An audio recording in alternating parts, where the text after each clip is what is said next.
अब बहुत ध्यान से सुनिएगा, सुखदेव जी कौन है?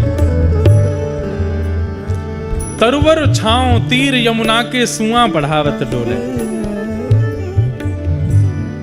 किशोरी जी, जैसे आजकल बच्चों को एक आदत होती है, फोन में, आईपैड में, आईपॉड में गाने सुनते रहते हैं, ऐसी हमारी किशोरी जी भी सुनती रहती हैं, लेकिन तब फोन आईफोन तो होते नहीं है, तो क्या करें। और क्या सुनना प्रिय है? ठाकुर जी का नाम सुनना प्रिय है। कृष्ण, माधव, मुकुंद, मधुसूदन, केशव, मुरारी, हरि, ये सारे नाम जब किशोरी जी सुनती है ना, आनंदित हो जाती हैं, झूमने लगती हैं, नाचने लगती हैं। पर कौन सुनाए? तब किशोरी जी ने ललिता विशाखा से कहा कि 24 घंटे मेरे पास नाम चलता रहे, कृष्ण नाम, कृष्ण की अलग। अच्छा, किशोरी जी नाम नहीं सुनती, जैसे मधुसूदन, मधुसूदन नाम बोलते किशोरी जी मधुसूदन क्यों है ठाकुर जी, उसका चिंतन करती हैं।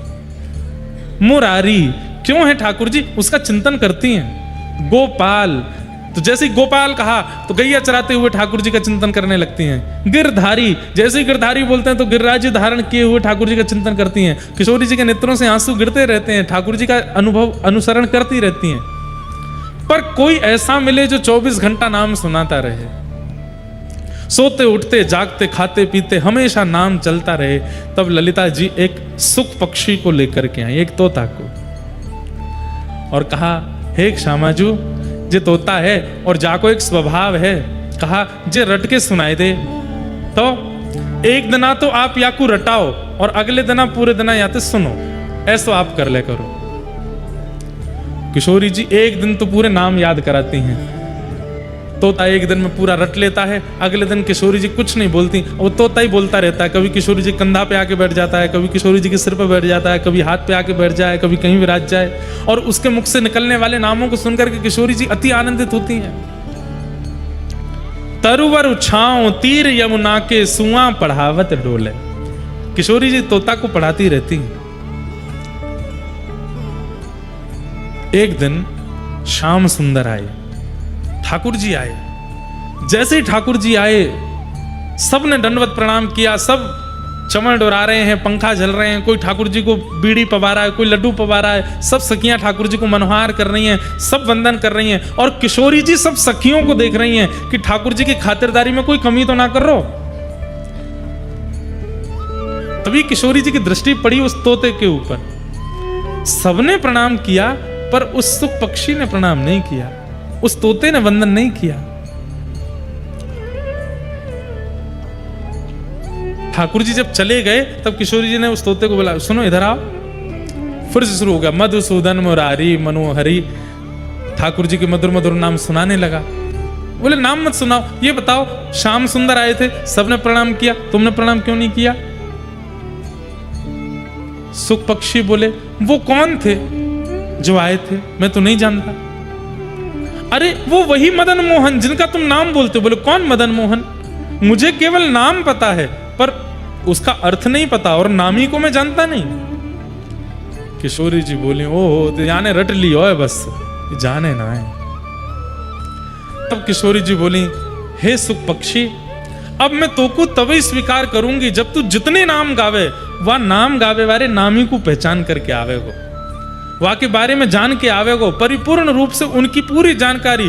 कभी ठाकुर जी की किसी भी गुण, किसी भी स्वभाव, किसी भी कर्म, किसी भी व्यवहार से तुम वंचित ना रहो, सब तुमको पता हो, क्योंकि जो कृष्ण को जाने वो मुझ को प्रिय है। और जब तक तू कृष्ण को जान के नहीं आवेगो तब तक मैं तुमको स्वीकार नहीं करूंगी, अब जाओ।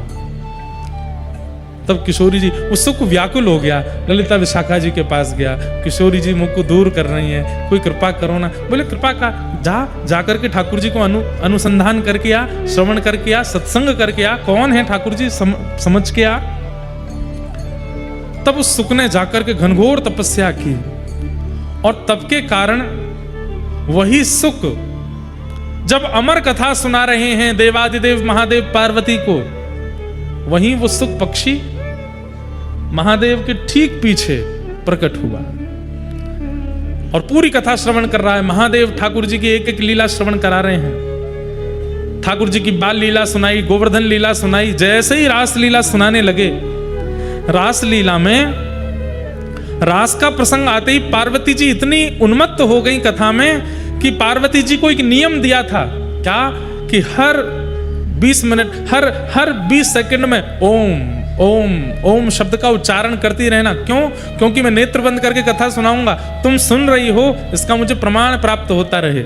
लेकिन रास बिहार की लीला आते ही ऐसी उन्मत्त हो गई पार्वती जी, नृत्य करने लगी। उनको लगने लगा मैं कथा नहीं सुन रही हूं, मैं भी रास बिहार की एक गोपी हूं, मैं भी श्याम सुंदर के साथ में रास कर रही हूं। जैसे ही पार्वती जी रास में प्रविष्ट हो गई, अपने मानसी में ओम शब्द का उच्चारण विस्मृत हो गया।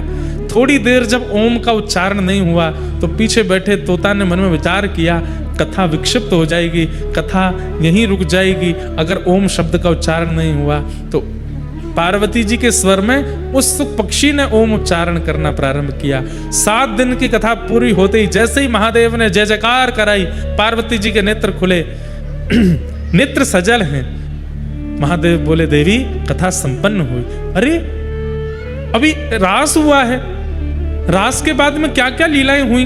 अभी तो मथुरा लीला, द्वारिका लीला, रुक्मिणी विवाह, कई प्रसंग अभी अधूरे रह गए। महादेव इतनी जल्दी कथा विश्राम मत कीजिए। महादेव बोले, अरे हमने सब सुना दिया, मथुरा लीला भी हो गई, द्वारिका लीला भी हो गई, रुक्मिणी विवाह भी हो गया, सब पूर्ण हो गया, अभी अभी पूरी कथा विश्राम हुई है।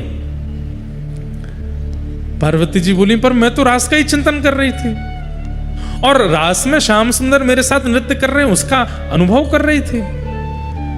महादेव बोले, रास में अगर तुम अनुभव कर रही थी, मानसी में रास चल रहा था, तो उस समय मुख से ओम शब्द का उच्चारण तुम्हारे तो नहीं हो रहा था, कौन कर रहा था? जैसे देखा तो सुख पक्षी वहां बैठा है। महादेव को क्रोध आ गया और क्रोध के कारण बोले कि तुम्हें व्यासपीठ के पीछे बैठ करके ज्ञान का अर्जन किया है, जो कि शास्त्र निषिद्ध है, इसलिए मैं तुम्हारा वध करूंगा।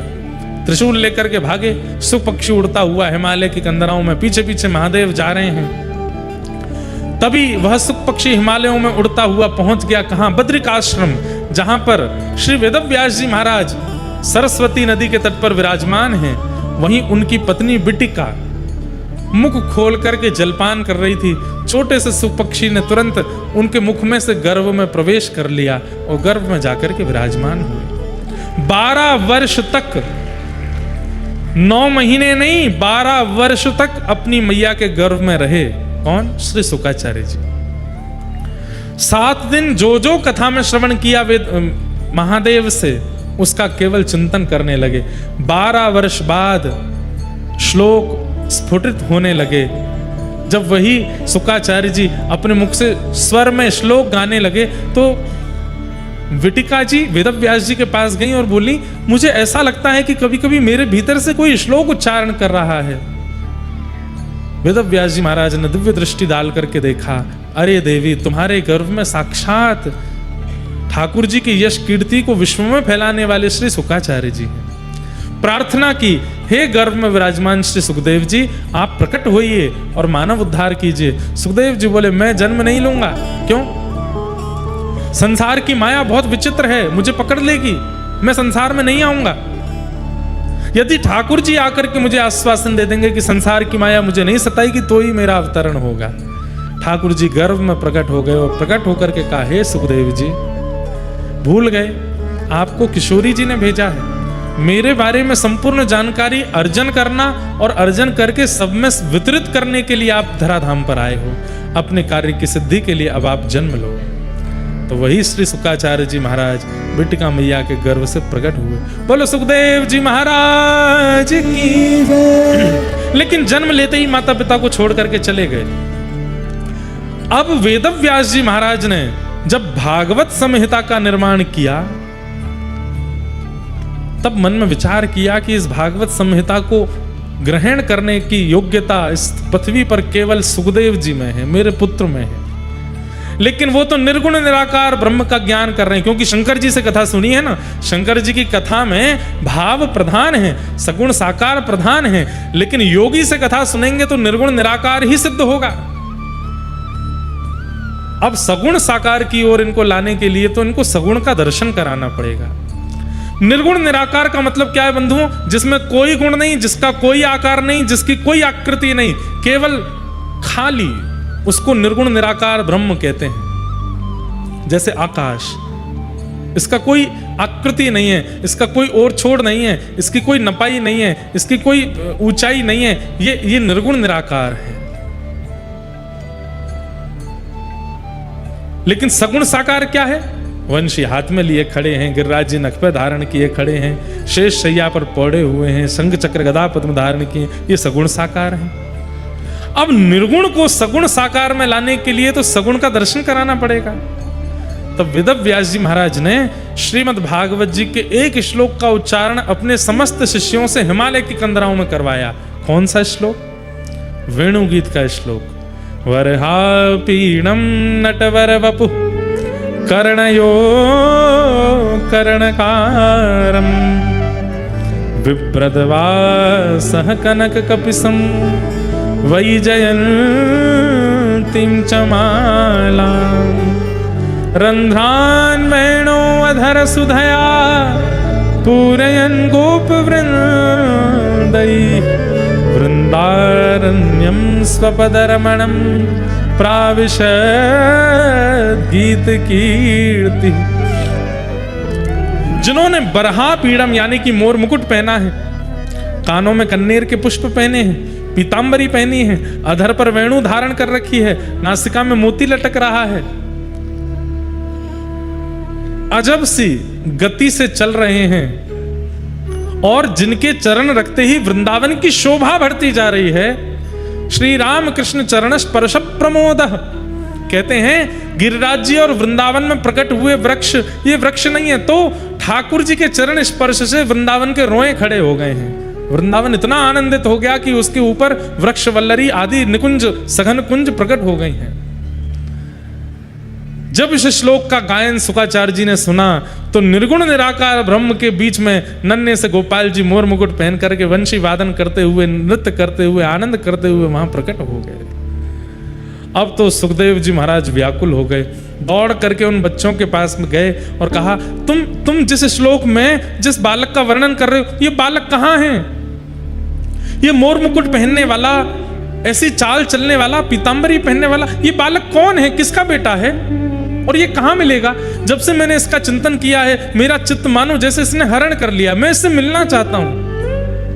छोटे छोटे बालक बोले, हमें तो एक श्लोक आता है, पर हमारे गुरुजी ने अभी नई संहिता लिखी है जिसमें 18,000 ऐसे ही श्लोक हैं। आप हमारे गुरुजी के पास चलो, शायद वो आपको बता दें। शुकाचार्य जी बालकों के साथ आए, जैसे ही देखा तो गुरुजी कोई और नहीं, उनके ही पिता हैं, वेद व्यास हैं। चरणों में गिर गए, पिताजी एक श्लोक ने ऐसी छवि मेरे चित्त में प्रकट कर दी है, मैं जानना चाहता हूं ये कौन है, इनका रूप क्या है, इनका गुण क्या है, इनका लक्षण क्या है, ये मुझे कैसे मिलेंगे, इनकी प्राप्ति मुझे कैसे होगी, कृपा कर मुझे बताओ। वेद व्यास जी बोले, बैठो। और तब वेद व्यास जी ने भागवत संहिता का ज्ञान श्री शुकाचार्य जी को प्रदान किया और उन्हीं सुखदेव जी ने फिर यही भागवत की कथा गंगा तट पर बैठे हुए परीक्षित को श्रवण कराई, परीक्षित को श्रवण कराई। इस प्रकार श्रीमद् भागवत जी श्री शुकाचार्य जी को प्राप्त हुई और सुखदेव जी ने जब परीक्षित को सुनाई है, उस समय वही वेद व्यास जी भी यहां पर श्रोता बन के बैठे हैं, पराशर मुनि भी श्रोता बन के बैठे हैं, बड़े बड़े ऋषि, बड़े बड़े अमलात्मा, विमलात्मा, शुद्धात्मा सब कथा सुनने के लिए बैठे हैं। और श्री शुकाचार्य जी महाराज परीक्षित को जब कथा सुनाते हैं, वहीं सुन करके सब कृतकृत्य हुए, कृतार्थ हुए, आनंदित हुए और उसके बाद घर घर में, जन जन में श्रीमद् भागवत जी का प्रचार प्रारंभ हुआ। इस प्रकार भागवत जी सब तक पहुंचे। कहते हैं कि श्री सुखदेव जी महाराज एक कथा सुनाने के बाद अंतर ध्यान हो गए, फिर कहां गए पता नहीं, पर हमारे ब्रजवासी कहते हैं कहां गए? तरुवर छाओ तीर यमुना के सुआ पढ़ावत डोले। आज भी किशोरी जी के कंधा पर बैठे हैं और अब नाम भी सुनाते हैं और जो ठाकुर जी का नाम होता है उस नाम के पीछे की कथा भी सुनाते हैं। अब किशोरी जी को शुकाचार्य जी अति प्रिय। वही सुखदेव जी भागवत जी के बगल में यहाँ उनका एक स्वरूप विराजमान। ये भागवत के प्रमुख श्रोता, प्रमुख वक्ता। एक और बात, तोते का स्वभाव होता है, जिस फल में मुख लगाता है उसको मीठा कर देता है, सबको खाने योग्य बना देता है। सुखदेव जी के स्वरूप से वक्ता को सीखना चाहिए कि जो विषय, जो प्रश्न, जो जिज्ञासा तुम्हारे सामने आवे वो फल है, वो चाहे जैसी हो, उसको अमृत बना करके, उसको मीठी बना करके परोस दो, सबको प्रदान कर दो। अब पूछने वाले लोग कुछ भी पूछते हैं, विचित्र विचित्र प्रश्न करते हैं, पर व्यास मंच से उसका समाधान ऐसा होना चाहिए कि सुनने वाले को ऐसा लगे कि आहा, कितना मीठा मीठा भाव कह दिया, कितना प्रेम से समझा दिया, चित्त में उतार दिया। ऐसा तभी होगा जब वक्ता स्वयं को सुख मान करके वक्ता व्यास मंच पर बैठे, सामने आए हुए हर प्रसंग को रसमय बना करके परोस दे। ये वक्ता का लक्षण हो, ये हमें सुखदेव जी से सीखना चाहिए। ऐसे श्री शुकाचार्य जी को, सुखदेव जी को हम बार बार प्रणाम करते हैं। परीक्षित को 7 दिन में कथा सुननी क्यों पड़ी? ऐसा क्या हुआ जिसके कारण परीक्षित ने 7 दिन तक कथा सुनी? तब यहां से महाभारत का प्रसंग प्रारंभ हुआ। यदा मृधे कौरव संजयानाम वीरेस्वथो वीर गतिम गतेषु वृकोदरा विग्ध गदा विमर्श भ्रगनोरुदंडे धृतराष्ट्र पुत्रे। महाभारत का युद्ध अपने अंतिम पड़ाव पर था। लेकिन अंतिम बाजी में पांडव युद्ध जीत गए, कौरव हार गए। पर कौरवों के मुखिया दुर्योधन ने गुरुपुत्र अश्वत्थामा को कह दिया, अगर हम सिंहासन पर नहीं बैठ पाए तो ये पांडव भी नहीं बैठने चाहिए। रणभूमि में तो हम इनका कुछ नहीं बिगाड़ पाए, सोते हुए 5 पांडवों को मार दो। बंधुओं, एक बात बताएं, व्यक्ति के चित्त में भक्ति नहीं है, इसीलिए दया प्रकट नहीं होती। भक्ति दया का स्रोत है। अगर किसी के चित्त में दया है तो इसका मतलब भक्ति विराजमान है। और कोई बहुत भक्ति करता है लेकिन दया के नाम पर बिल्कुल शून्य है, इसका मतलब केवल आडंबर कर रहा है, कोरा। भक्ति नहीं है उसके चित्त में, क्योंकि भक्ति होगी तो दया प्रकट करेगी। उदयपुर के एक राजा थे। उन राजा के एक सेनापति, नाम मुझे स्मृति में नहीं, भक्तमाल में कथा आती है उनकी।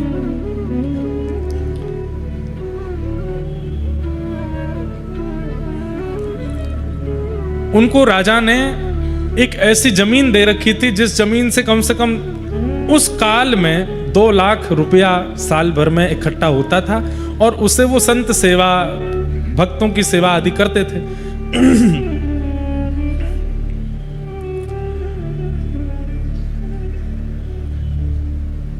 लेकिन उनके चित्त में शिकार की इच्छा अभी भी प्रकट होती थी, और राजा जब जब शिकार खेलने के लिए जाता था तो वो उदयपुर का व्यक्ति राजा के साथ जरूर जाता था, जरूर प्रस्थान करता था। तो एक बार राजा किसी हिरणी के पीछे दौड़ रहा था, उसका शिकार नहीं कर पाया, तो वो व्यक्ति जो 2 लाख रुपया साल का जो आता था, जिससे संत सेवा आदि करता था, वो अपनी तलवार लेकर के भागा और जाकर के उसने उस हिरणी का वध कर दिया। लेकिन आज उस हिरणी को मार करके उसके चित्त में एक भावना प्रकट हुई। क्यों? क्योंकि जब हिरणी का वध किया तो वो पता चला गर्भवती थी, वो भी मारी गई, उसके गर्भ का बालक भी मर गया। राजा तो बड़ा प्रसन्न हो गया, शिकार हो गया, लेकिन उस व्यक्ति को बड़ी ग्लानि होने लगी। धार्मिक व्यक्ति होगा, भक्ति पथिक व्यक्ति होगा, तो क्रिया संपादित करने के बाद में ग्लानि भी होगी। कई लोग होते हैं वो गलत कर देते हैं पर उनको ग्लानि भी नहीं होती, इसका मतलब भी है कि इनके अंदर भक्ति नहीं है। भक्ति स्वरूप वाला होगा तो उसको अपनी क्रिया का बोध होगा।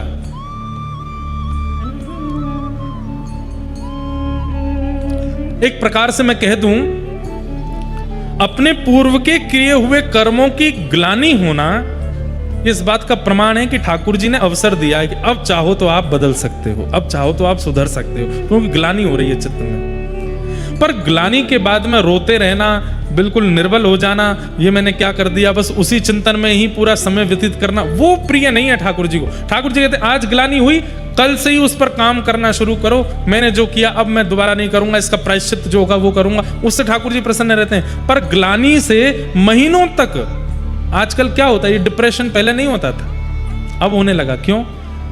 ग्लानि के कारण उसका कुछ सब्स्टिट्यूट मिलता नहीं, और उसी से चिंता में चले जाते हैं और फिर परेशान होते हैं। तो ग्लानि हर किसी को नहीं होती, जिसको होती है इसका मतलब उसके चित्त में भक्ति का बीज है। उसी समय सत्संग करना प्रारंभ कर दो जैसी ग्लानि हो, और सत्संग में बस यही ढूंढते रहो, मुझसे जो अपराध हुए उसका प्रायश्चित मैं कैसे करूं। तो आज इतनी बार शिकार किया लेकिन आज उनको ग्लानि हो गई, और उनके मन में पहली बार आया मैं इतनी संत भोजन कराता हूं, इतनी सेवा करता हूं, उदयपुर में पूरा नाम है मेरा कि संतों की सेवा और भक्तों की सेवा में सबसे ऊपर मेरा नाम आता है, और मैं जीव हिंसा करने में बिल्कुल भी लज्जा नहीं करता। लेकिन राजा तो उनको उपहार देने लगा, सबके सामने उनकी वाहवाही करने लगा और बोले आज से मैं नियम बनाता हूं, क्या हर शिकार में आप मेरे साथ जाओगे। और राजा को मना भी नहीं कर सकते, क्यों, राजा नहीं मारेगा, देश से निकाल देगा, क्या करें। ग्लानि हो रही है कि अब ये पाप करना नहीं है, क्या करूं। उसी रात्रि में उन्होंने विचार किया कि राजा का भी मैं त्याग नहीं कर सकता और ग्लानि हो रही है इसलिए मैं शिकार भी नहीं कर सकता, तो अब करूं क्या। तो उन्होंने लकड़ी की तलवार रख ली, इससे तो कोई मरेगा ही नहीं, तलवार पास रही आएगी, शिकार जब हुआ करेगा इन्हीं लोगों को आगे रखा करूंगा, अपने घोड़े को पीछे रखा करूंगा, तो शिकार में मेरी सहभागिता भी नहीं होगी। और कभी मन का कुछ पता नहीं है, इतने शिकार किए, कभी अगर मन हो गया शिकार करने का वन में, बीच वन में जाके, तो तलवार निकालूंगा, तो लकड़ी की तलवार देख करके अपने आप याद आएगा कि नहीं ये तो मैंने नियम लिया है, करना नहीं है। अब इस प्रकार वो राजा के साथ शिकार में जाते लेकिन पीछे ही रहते, आगे नहीं जाते। और कभी कभी शिकार खेलने के लिए एकांत में कहीं पहुंच भी जाते, तलवार निकालते तो लकड़ी की तलवार देख करके अपने आप ही भीतर धर लेते, बोले इससे तो कुछ होगा नहीं, अच्छा है मैं बचूंगा। बंधुओं, इससे भी एक चीज सीखो। पिज्जा खाने का मन हो रहा है, कुछ ऊट पटांग खाने का मन हो रहा है, क्या करो, रसोई में जाओ, रोटी उठाओ, उसी पे एक तरफ अचार की स्लाइस बना दो, एक तरफ बढ़िया दही बना दो, एक तरफ बढ़िया सब्जी बना दो, एक तरफ चटनी बना दो, बन गया पिज्जा, खा लो उसको, ऐसे सब्स्टिट्यूट बना के खाओ। भैया देखो एक बात हमारी सुनो, ये मन को वश में करने के लिए आप बैठे रहो कि ये वश में हो जाए तो नहीं होगा, प्रयोग करने पड़ेंगे, प्रयास करने पड़ेंगे। पर ये थोड़े बहुत प्रयास ही ठीक हैं, ऐसा नहीं कि एकादशी पर व्रत वाला पिज्जा खा रहे हैं। क्या बात की एकादशी पर ठीक है, एक आध बार के लिए छूट है, व्रत वाली इडली बनती है, व्रत वाले डोसा भी बनते हैं, व्रत वाला चीला भी बनता है, छोड़ा क्या हमने, व्रत वाली रोटी भी बनती है। बल्कि बाकी के दिन खाने से तो 500-600 कैलोरीज बढ़ती हैं, आजकल व्रत में 1000 कैलोरीज बढ़ जाती, इतना तला भुना खाते हैं। क्या बात का व्रत है वो।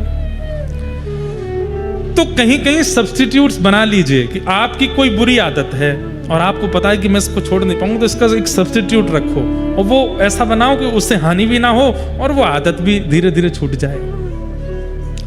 लकड़ी की तलवार, मन तो होता था, इनके चंग आती थी कि शिकार करूं, जैसी तलवार निकालते, तलवार देख के अरे इससे तो कुछ होगा ही नहीं, भीतर धरते, पर हाँ बढ़िया है, ऐसी बचूंगा मैं।